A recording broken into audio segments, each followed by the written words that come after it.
On April 4th, 1968, an assassin took the life, but not the dream, of Dr. Martin Luther King, Jr.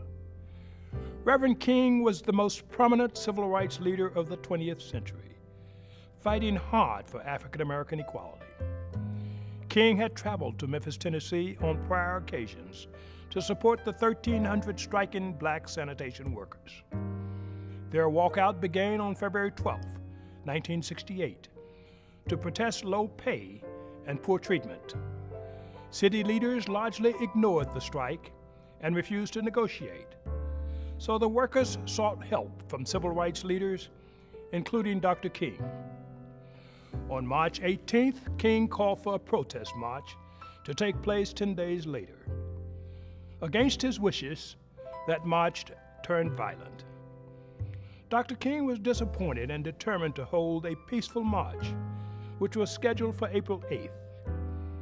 After braving a bomb threat on his scheduled flight, King returned to Memphis on April 3rd.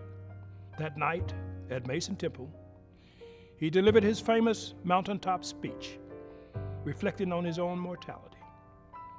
After that speech, he returned to the Lorraine Motel. The next night, around 6 p.m., while standing on the second-floor balcony of the motel, King was struck by a single .30-06 bullet that had been fired from a rooming house across the street.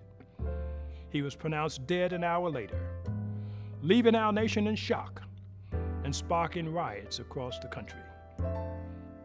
2 months later, a white fugitive, James Earl Ray, was arrested and later convicted for the murder of the Reverend Dr. Martin Luther King, Jr.